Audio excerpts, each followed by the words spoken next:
We are testing another new unit of high pressure washer, which is the second unit. Now the voltage is 30240. I shall on the main switch, and now it's in I will go to the manual mode.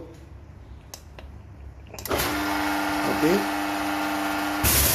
Now trigger. You see the water flow rate coming up. The pressure comes up. Okay.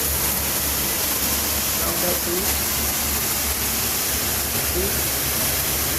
232 volt, 232 volt, 11.2 amp, or 11.2. I'll put back down the cover of the machine.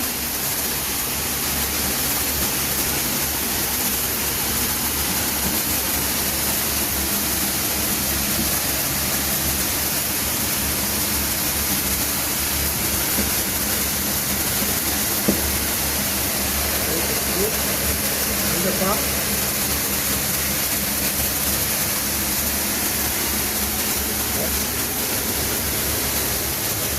Stop.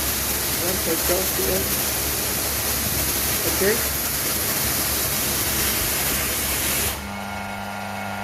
4.5 amp, 4.5.